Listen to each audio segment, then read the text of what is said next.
The Zythari Dominion had conquered 47 civilizations in the past 3 cycles, and their fleet of crystalline warships moved through the galaxy like a plague and absorbed worlds into their empire with ruthless efficiency.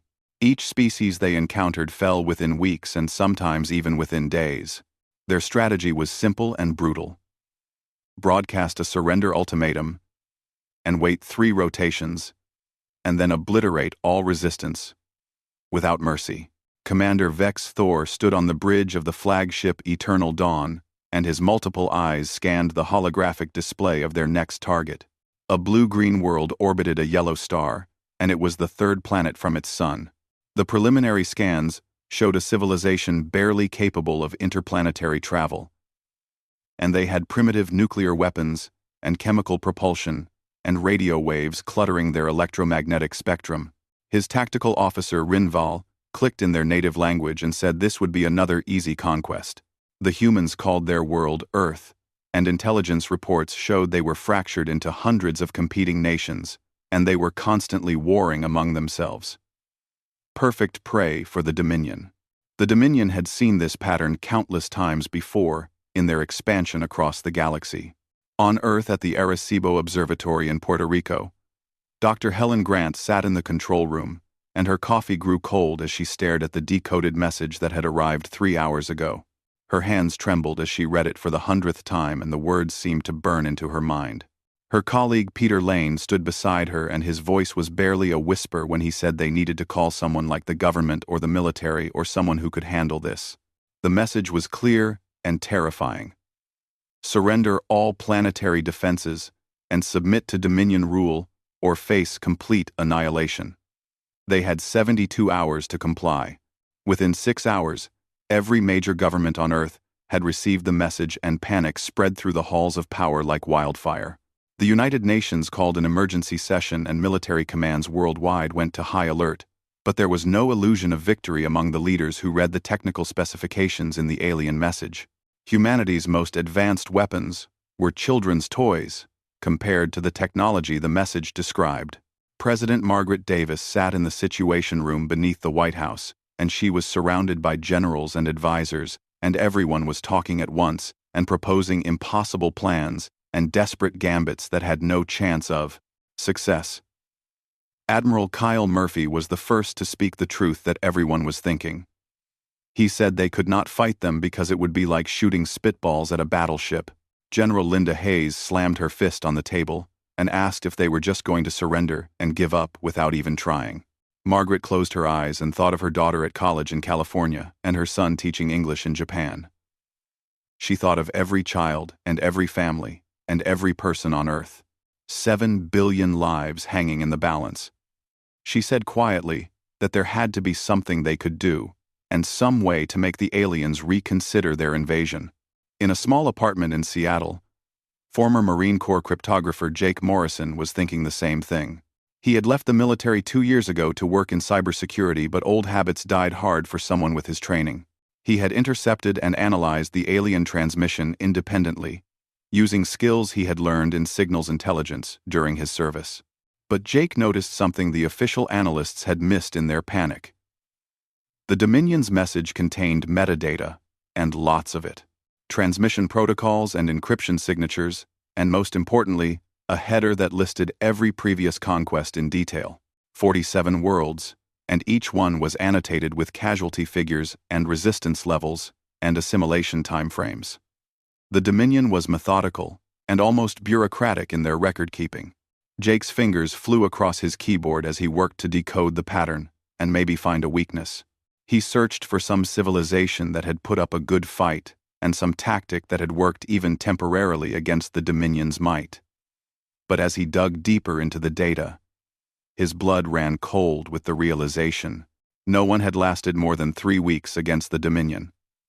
Most civilizations fell in days, and some in mere hours. The Dominion's technology was simply too advanced, and their tactics too refined over countless conquests. Unless there was another way. Jake's eyes widened as a wild idea formed in his mind. It was insane, and it would probably never work, and he knew it. But humanity had 72 hours left, and conventional thinking had already failed to produce any viable defense. He grabbed his phone and started making calls to people he trusted, and people who might listen to a crazy idea from a former cryptographer. Jake's idea reached President Davis through a chain of increasingly incredulous contacts. A former commanding officer who owed him a favor made the first call. A Defense Department analyst who remembered his brilliant work made the second. A national security advisor, who was desperate enough to listen to anything, made the final connection.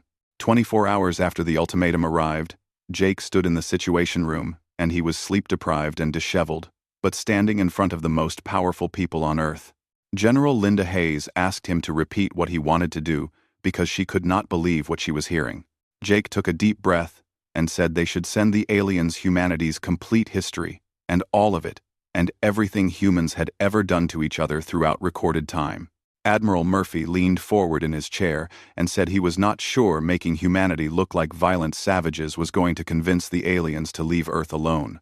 Jake pulled up his presentation on the main screen and said that was exactly the point he was trying to make. He told them to look at the Dominion's conquest records carefully.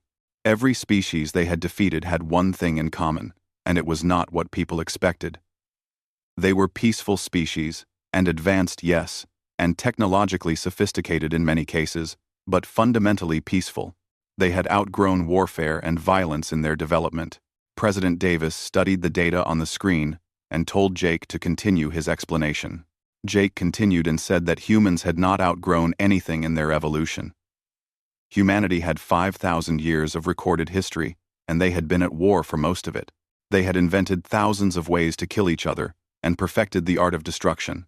They had committed genocides and developed weapons that could end all life on their planet, and they had done it all to themselves and to their own species. Secretary of State Paul Richardson asked skeptically if Jake thought that would scare an advanced alien empire. Jake said he thought it would make them reconsider the cost-benefit analysis of invading Earth. The Dominion conquered peaceful species because it was easy and profitable and low risk. But what if they realized that conquering humanity would be the most costly and brutal and Pyrrhic victory in their entire history? What if they understood that even if they won the war, humans would make them bleed for every inch of ground and every city and every continent? The room fell silent as the implications sank in. General Hayes spoke first and said it was just a bluff, because the aliens could wipe humanity out from orbit without ever landing a single soldier. Jake acknowledged that was true but pointed out something in the Dominion's own records.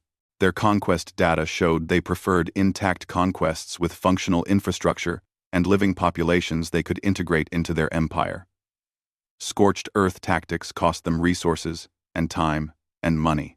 And if they thought humans were crazy enough to take everyone down in flames and willing to fight with sticks and stones if necessary, they might decide Earth was not worth the trouble. President Davis looked around the table at her advisors and asked if anyone had other options to propose. No one spoke, because there were no other options left. She asked Jake how long it would take to compile this message he was proposing. Jake glanced at Dr. Helen Grant, who had been brought in to help with the technical aspects.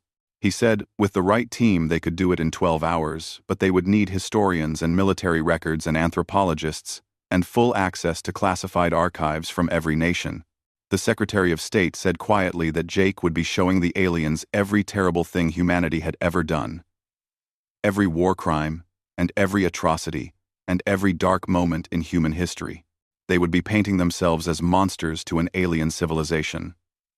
Jake corrected him and said they would be painting themselves as survivors, as a species that refused to die quietly, as the one civilization in the Dominion's database that might actually make them regret starting this fight. Margaret Davis made her decision and told Jake to do it. She ordered him to pull every resource he needed, and she wanted the message ready to transmit in 10 hours. What followed was the most intense collaborative effort in human history.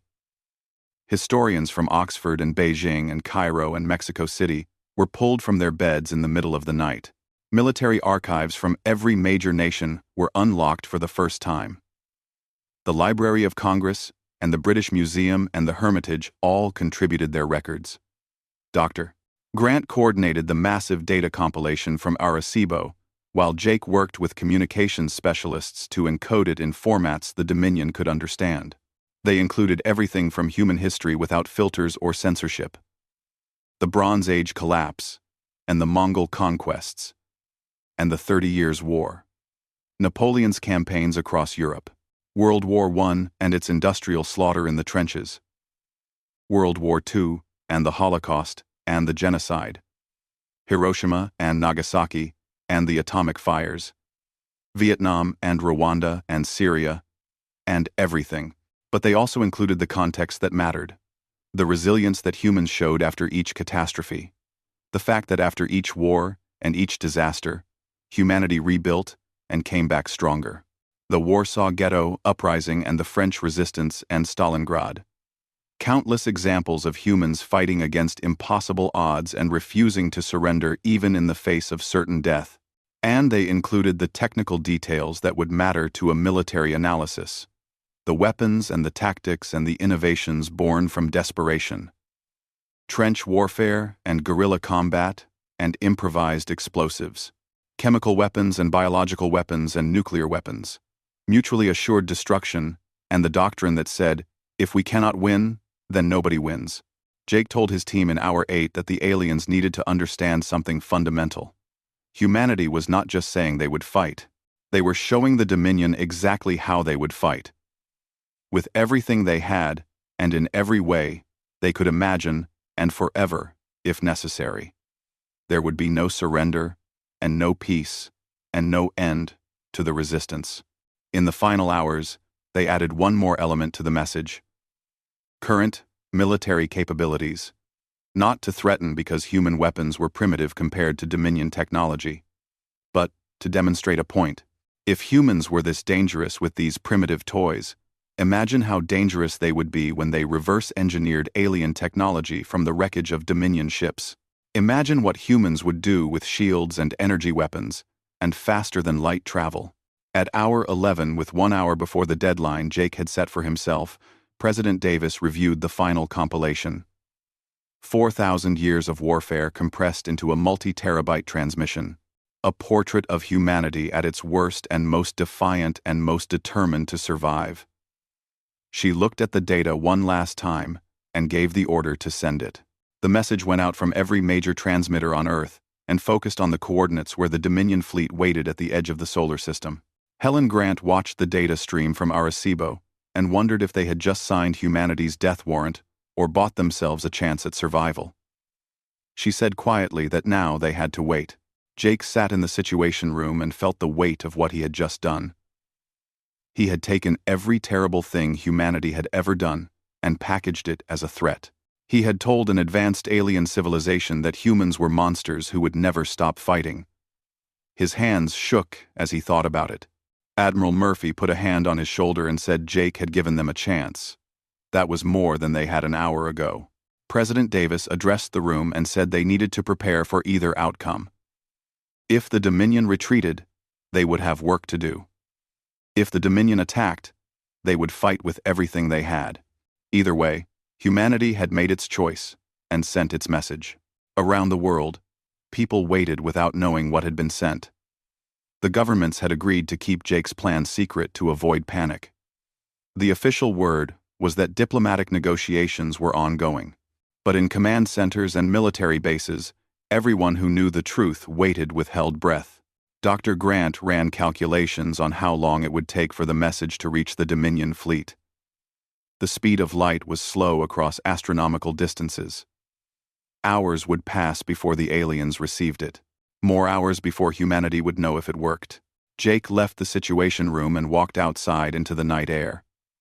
He looked up at the stars and wondered which one held the Dominion fleet. He wondered if Commander Vex Thor was watching Earth right now and planning the invasion. Or if maybe, just maybe, the message would make him pause. His phone buzzed with messages from friends and family. His sister in Boston asking if he was okay. His old Marine buddy asking if the rumors were true. Jake did not answer any of them. Because, what could he say? He had bet everything on the idea that humanity's violence could be its salvation.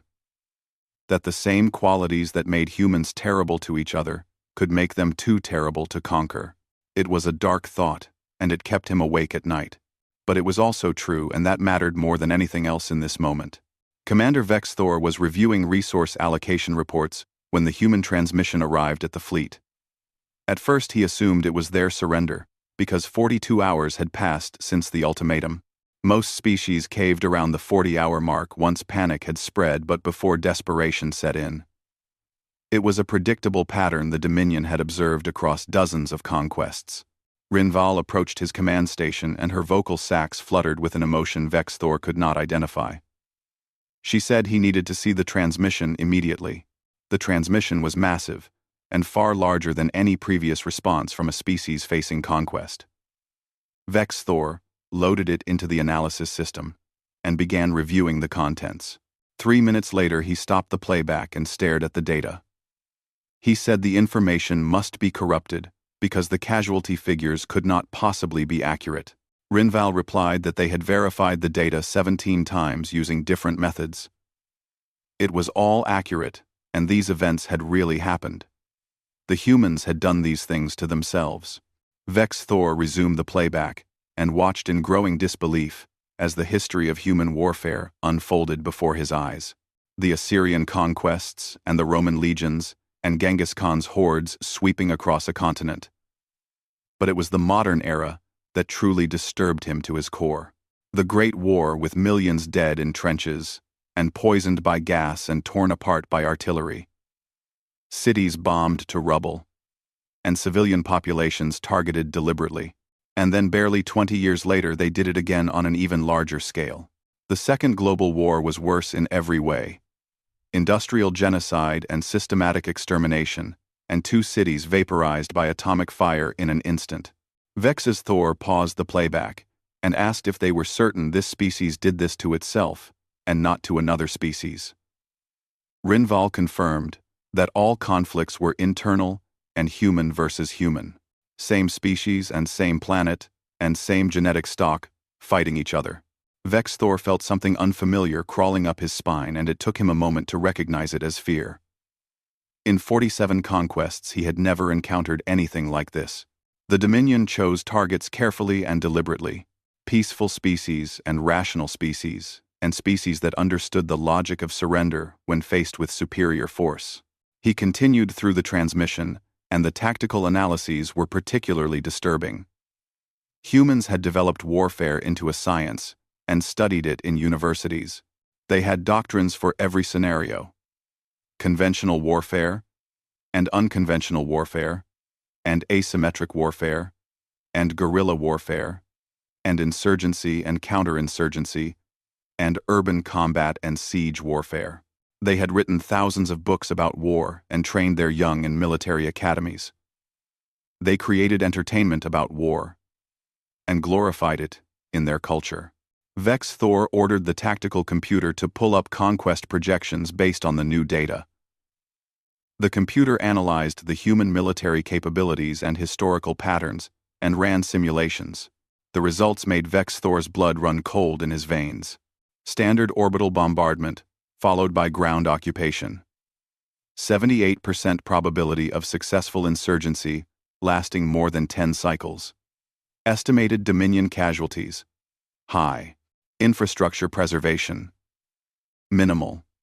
The conquered planet would be worthless. Extended orbital bombardment until complete surrender. 34% probability of scorched Earth retaliation using nuclear weapons. Planet value post-conquest: negligible. They would inherit radioactive ruins. Rapid ground invasion. 91% probability of protracted ground warfare. Estimated Dominion casualties: catastrophic. Mission failure probability: 23%. 23% chance of complete failure. In 47 conquests, the mission failure probability had never exceeded 2%. Never. Rinval was reading the same data, and she said the humans were primitive and their weapons were crude. Dominion shields could withstand anything they currently had. Vex's Thor corrected her and said their weapons were crude now.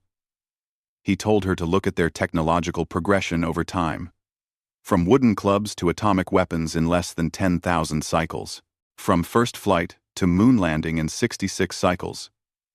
What happens when they start capturing Dominion technology and reverse engineering it? What happens when they turn their talent for warfare toward alien weapons? He pulled up another section of the human transmission, and it showed examples of technological adaptation during warfare. How humans in primitive conditions had built radios from scavenged parts, created explosives from fertilizer, repurposed civilian technology into weapons. They were endlessly creative in finding ways to kill. The transmission included a specific note that Vexthor found chilling. The atomic bomb had been developed in less than 3 years during wartime. From theoretical concept to deployed weapon in less time than a typical Dominion resource survey took. The humans had weaponized the atom itself in the time it took the Dominion to catalog a planet's minerals. Rinval said the humans were threatening them with this transmission. Vexthor replied slowly that no. They were warning them. There was a difference between a threat and a warning. A threat promised future action. A warning described inevitable consequences. He thought of the 47 conquered worlds in Dominion space. The Palaxians, who had surrendered after a single demonstration of Dominion firepower. The Korathi, who had negotiated a peaceful integration. The Selnari, who had simply accepted the inevitable and submitted. All of them rational, and all of them peaceful, and all of them terrified of violence. Humans were none of these things, and that made them fundamentally different. Vexthor opened a communication channel to the Dominion High Command, 7 star systems away. The delay would be significant, because even Dominion communications were limited by physics. But this decision was far beyond his authority to make alone. He composed his report carefully and included excerpts from the human transmission. The wars, and the atrocities, and the resilience, and the tactical analyses, and most importantly the cost projections that the computer had generated. His conclusion was brief and direct. Conquest of Species 48, not recommended. Cost-benefit ratio, unfavorable. Species demonstrates extreme resistance to subjugation and unprecedented capacity for sustained warfare. Probability of Pyrrhic victory assessed at 67%. Probability of unacceptable casualties, 31%. Recommend bypassing target and seeking more suitable conquest candidates. He sent the report and began the long wait for a response. On his display, Earth continued its rotation and looked blue and green and deceptively peaceful. Vexthor wondered what the humans were doing down there at this moment. Preparing for war probably, and building weapons, and saying goodbye to their families. For the first time in his long career he hoped High Command would accept his recommendation to retreat. Not out of compassion, because the Dominion did not conquer, out of cruelty. But out of pragmatism because this conquest would cost more than it was worth. The humans had shown him their history and their capacity for violence. They had proven they would never surrender and never stop fighting. And they had made it clear that even in defeat they would make victory taste like ashes. It was enough to make even a conqueror pause. The next 60 hours were the longest in human history, and every government on Earth remained on high alert. Military forces stayed mobilized and ready. In bunkers and command centers around the world, leaders waited for either salvation or annihilation. President Davis barely slept and constantly checked for updates every few minutes. The Dominion fleet remained at the edge of the solar system and completely motionless. Long-range telescopes tracked their crystalline ships, and they were beautiful and terrifying at the same time. She asked her advisors for the 100th time if the aliens were discussing their message. Admiral Murphy replied that they had to assume so, because radio delay, to wherever the Dominion High Command was located, would take time.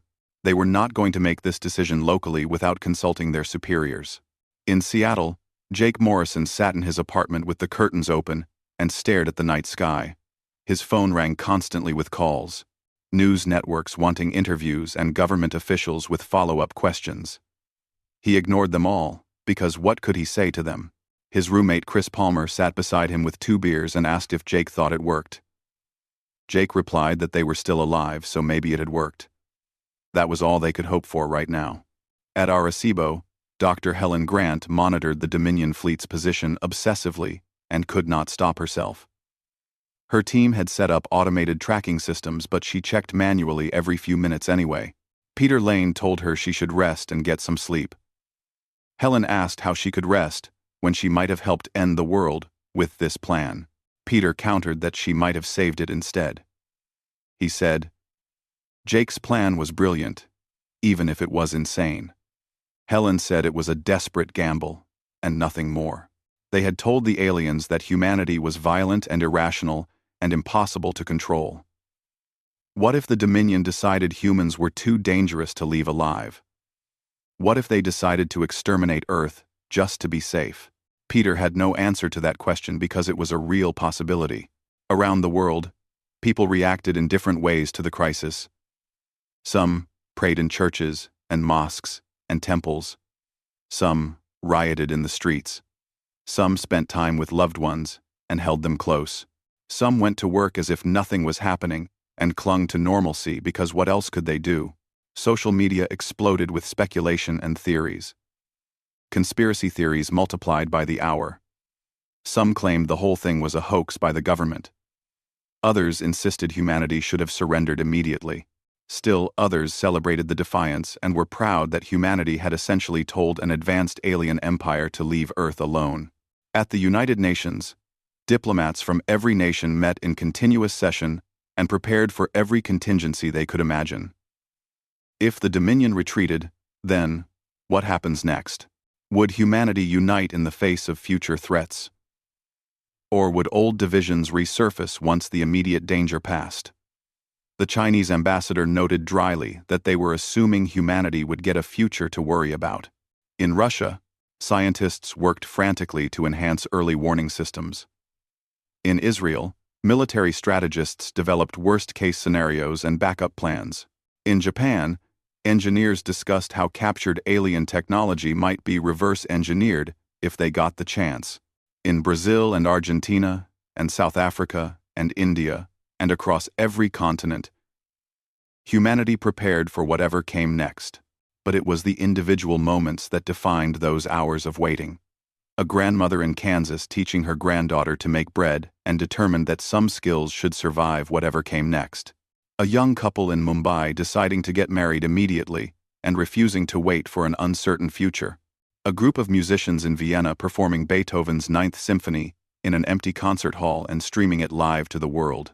A teacher in Kenya recording video lessons for his students, just in case schools never reopened. Small acts of defiance against the dark and small affirmations that human life meant something. On the third day of waiting, Jake's phone rang with a number he did not recognize. He almost did not answer it. A voice said, "This was President Davis calling." Jake sat up straight and nearly dropped the phone in surprise. She said she wanted to thank him personally. Whatever happened in the end, he had given humanity a chance. He had given them hope, and that mattered more than anything. Jake said they did not know if it worked yet, and the aliens had not responded. President Davis said that was true, but they knew they had tried. They had not surrendered without making their case. That was very human, she said. After she hung up, Jake thought about that comment. Making a stand even when it seemed hopeless. Fighting even when fighting seemed insane. Very human indeed, and maybe that was the point of everything. At the edge of the solar system, Commander Vex Thor received his response from High Command. He read it 3 times to be certain he understood the orders correctly. Then he opened a channel to his fleet and told them to prepare to alter course. They were bypassing this system entirely. Rinval's relief was visible in her posture and her coloring. She asked what the new conquest target would be. Vex Thor replied that it would be determined later. He looked at Earth one last time on his display. He ordered the navigations officer to mark this system as restricted. No Dominion ships were to approach within 1 light-year of it. Flag it as unsuitable for integration into the Empire.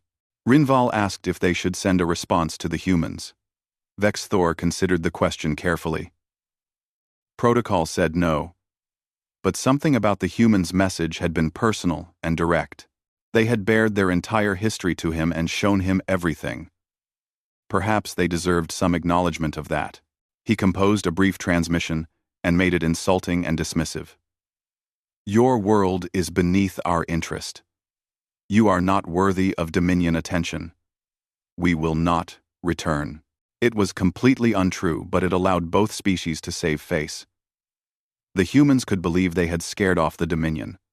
The Dominion could claim the conquest was not worth the effort. Everyone could pretend the real reason was not fear. He sent the message and gave the final order.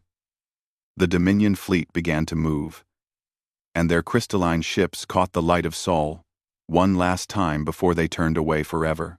On Earth, alarms sounded in every command center simultaneously. A technician at Arecibo shouted that the fleet was moving. President Davis stood in the Situation Room, surrounded by military leaders, and everyone held their breath. She demanded to know the direction. The technician said they were moving away from Earth and away from the solar system entirely. The room erupted in noise. Cheers, and tears, and disbelief. Admiral Murphy hugged General Hayes. The Secretary of State sat down heavily with his face in his hands. Margaret Davis allowed herself one moment of relief before her mind shifted to the next challenge.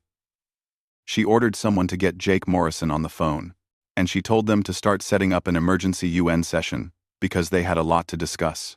The Dominion's brief insulting message arrived minutes later. The translation appeared on screens worldwide. Jake read it and laughed. A bitter, exhausted laugh. He said to Chris that the aliens were lying. They were absolutely lying about their reasons. Chris asked if it mattered. Jake thought about that question and said no. It did not matter why they left. What mattered was that humanity had survived. 6 months after the Dominion fleet departed, President Margaret Davis stood before a joint session of the United Nations. Every seat was filled, and every nation was represented.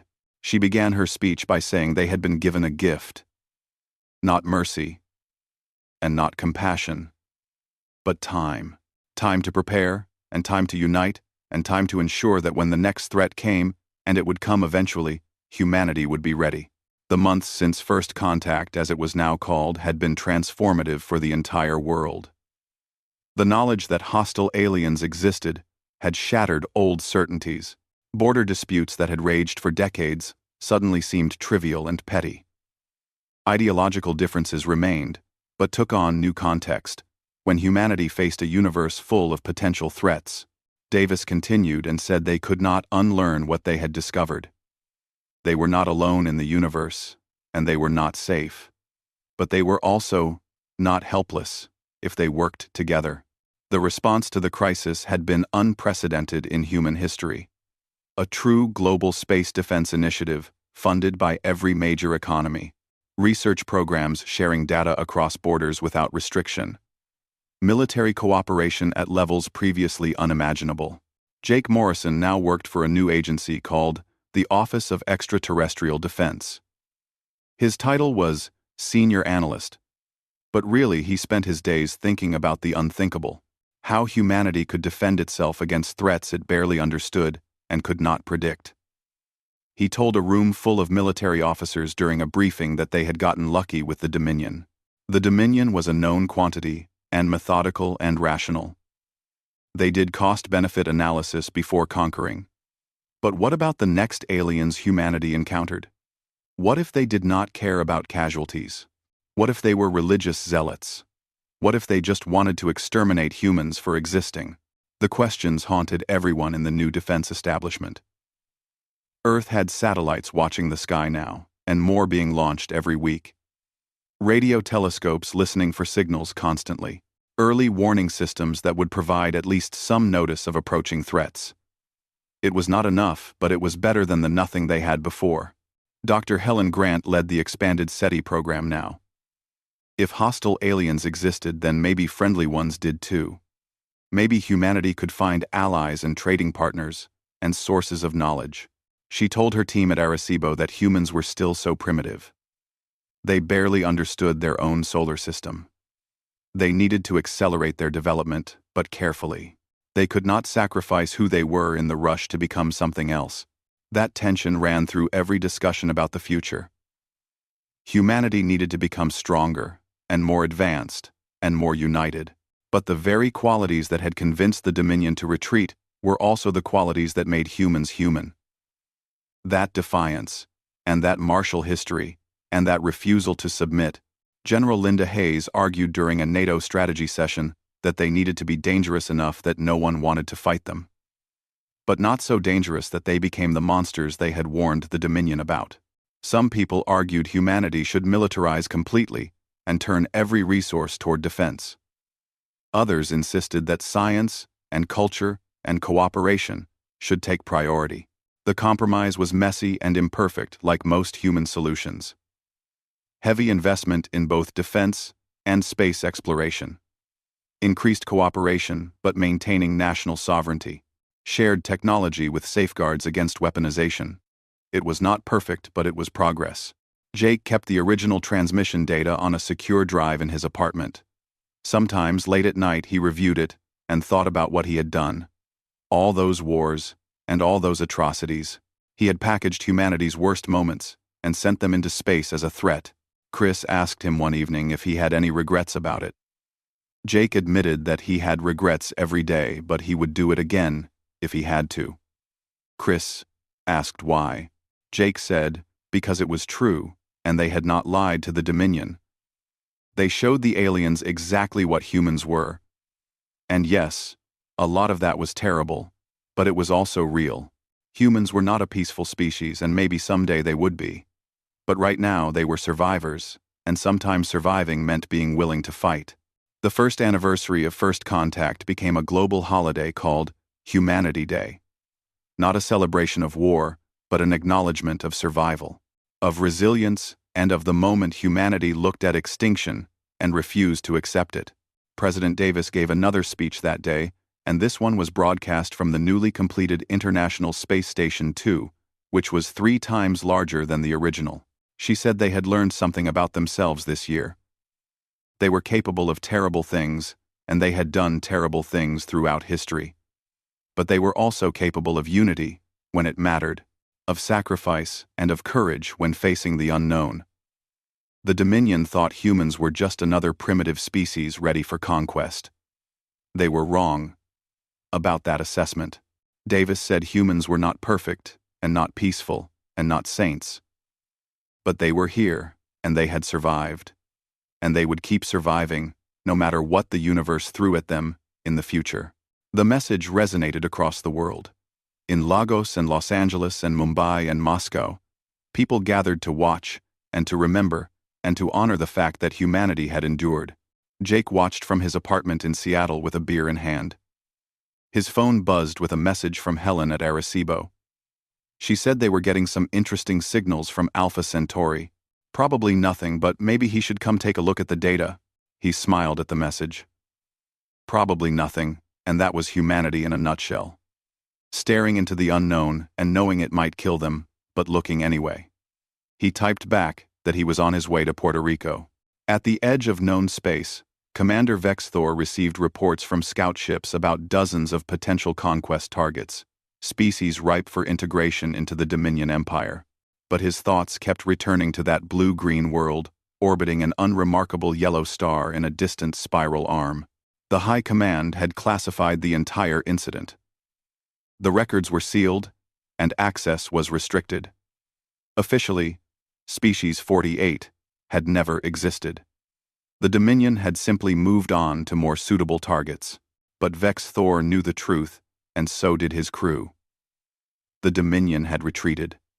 For the first time in their expansion, they had encountered a species and chosen to leave it alone. Rinval asked during a quiet moment on the bridge if they were sure the humans could not reach Dominion space. Vex Thor replied that humans could barely reach their own moon. Their propulsion systems were primitive. It would take them thousands of cycles to reach Dominion territory, but Rinval pressed the question and said the humans would keep developing.